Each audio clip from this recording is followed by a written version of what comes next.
Welcome again to another episode of New Hampshire Aquaponics. Today I want to show you some central mudminnow fry that were born probably in May 2023, so about 2 months ago, feeding on some Daphnia. I have 3 species of Daphnia that I am raising in separate tanks.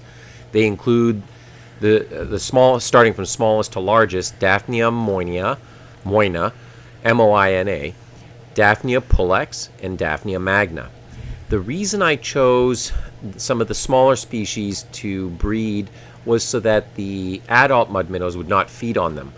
I think that the Daphnia magna are large enough that they would be eaten by the adult mudminnows already in the tank. These are Daphnia Pulex. They're the ones in the middle in terms of size. They're larger than the moina and they're smaller than the Daphnia magna.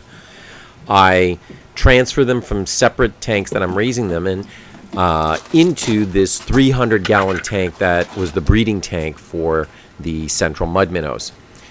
What you'll see here is the Daphnia are staying attracted to the flashlight, and the central mudminnow fry are then coming in and feeding on them.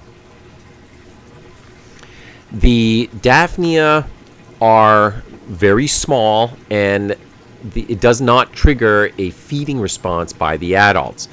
I've been keeping the adults very well fed throughout all of this over the last couple of months, and I think that combined with, I think, a natural desire not to eat their offspring are probably why there are so many of these fry left. I have moved many of them into separate tanks, including about 50 into a 50-gallon drum that I'm feeding separately.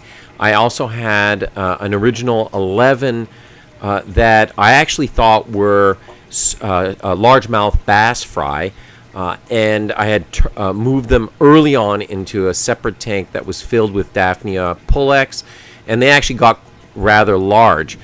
I'll make that a topic of a separate video.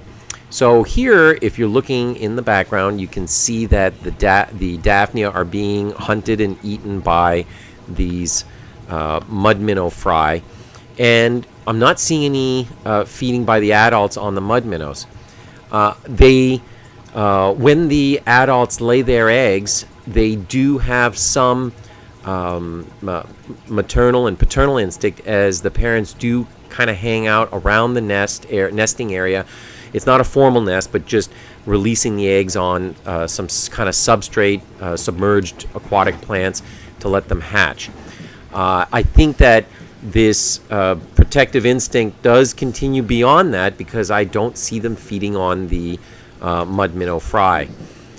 So here, if you keep looking in the background, you can see that they keep darting out and grabbing the Daphnia Pulex.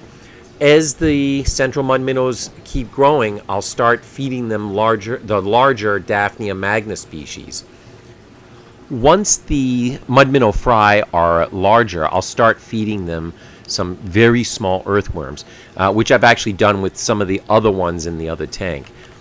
Thank you again for watching another episode of New Hampshire Aquaponics.